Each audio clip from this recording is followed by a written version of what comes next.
সড়কের এমন দৃশ্যটি চট্টগ্রামের আগ্রাবাদের সিডি এলাকার। এখানে নিশ্চয়ই আপনারা দেখছেন এই যে সড়কটি এই মুহূর্তে আমি দাঁড়িয়ে আছি, এটিকে নালাপাড়া বলা হয়। এটি এখন দাঁড়িয়ে আছি সেই নালাপাড়া এলাকায়।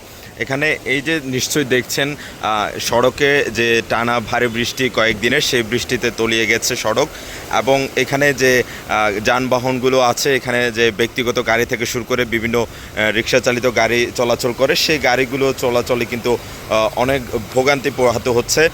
এখানে এই যে যদি জানিয়ে রাখি, এলাকায় বেশ কয়েকটি আবাসিক ভবন থেকে শুরু করে সরকারি বিভিন্ন দফতরের অবস্থানও কিন্তু এখানে। সেই কারণে মূলত এই জায়গাটিতে এই যে একের পর এক এভাবে সড়ক তলিয়ে যাওয়ায় যেমন ভোগান্তিতে পড়েছেন এখানকে যে চলাচলকারী যারা আছেন, তারা ঠিক তেমনি যারা দিনমজুর আছে, নিম্ন আয়ের মানুষ, তারা আসলে তাদের যে ভোগান্তি সেটিও আসলে একদম চরম পর্যায়ে পৌঁছেছে। নিশ্চয়ই সেই দৃশ্য আপনাদের দেখানোর চেষ্টা করছি। এখানে যেমন সড়কে খানাখন্দে ভরা, ঠিক তেমনি জলাবদ্ধতার কারণে সড়কে যে খানাখন্দ সেগুলো দেখতে না পাওয়ায় প্রতিনিয়ত দুর্ঘটনা ঘটছে এবং গাড়ির যে সরঞ্জাম আছে সেগুলো আসলে বিভিন্ন নষ্ট হয়ে যাচ্ছে। এই যে যানজট একদিকে, ঠিক অন্যদিকে সড়কে যে খানাখন্দ, তার উপর আবার জলাবদ্ধতা, এই নিয়ে নগরবাসী কিন্তু একেবারেই নাকাল।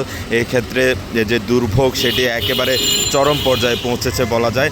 এবং এই যে সিএনজি থেকে শুরু করে বিভিন্ন অটোরিকশা যেগুলো আছে সেগুলো চলাচলেও কিন্তু বেশ বিপাকে পড়তে হচ্ছে। এবং অনেকের ইঞ্জিন থেকে শুরু করে বিভিন্ন যে যন্ত্রাংশ রয়েছে সেগুলো নষ্টের কবলে পড়েছে। এবং যে ব্যক্তিগত গাড়িগুলো আছে তারাও আসলে বেশ কয়েকটি গাড়ি আমরা দেখেছি, তারা এই সড়কের মুখে এসে আবার ফিরে যেতে হয়েছে।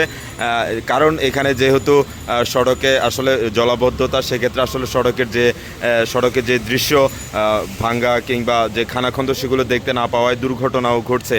এতে করে আসলে ঠিক যারা ব্যবহারকারী রয়েছেন তারা চেষ্টা করছেন বিকল্প রাস্তা ব্যবহার করতে, তবে বিকল্প রাস্তা আসলে বেশ দূরে হওয়ায় তারা এই রাস্তা বাধ্য হয়ে ব্যবহার করতে হচ্ছে। এবং নিশ্চয়ই সেই দৃশ্য আপনাদের দেখানোর চেষ্টা করছি। এই যে সড়কগুলোতে প্রতিনিয়ত আসলে পানি উঠে যাওয়ায় যেমন ভোগান্তি, ঠিক তেমনি দুর্ঘটনাও ঘটছে প্রতিনিয়ত।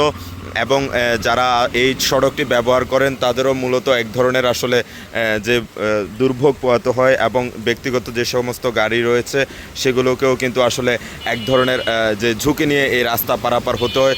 এবং রাস্তাগুলোতে যে খানাখন্দ সেগুলো আসলে দেখতে না পাওয়ায় এক ধরনের আসলে দুর্ঘটনার সম্ভাবনা থাকে। সেক্ষেত্রে তারাও আসলে চেষ্টা করছেন বিকল্প সড়ক ব্যবহার করতে। নিশ্চয়ই সেই দৃশ্য আপনারা দেখছেন। এবং আপনাদের জানানোর চেষ্টা করছিলাম আগ্রাবাদের যে নালাপাড়া রয়েছে সেখান থেকে আমার কাছে এই যে জলাবদ্ধতার খবর, এটি সবশেষ ছিল। এবং আপনারা দেখছেন সেই দৃশ্য আপনাদের দেখানোর চেষ্টা করছি। এবং যারা চলাচলকারী আছেন তারাও তাদের দুর্ভোগের যে কথা সেটি জানাচ্ছিলেন।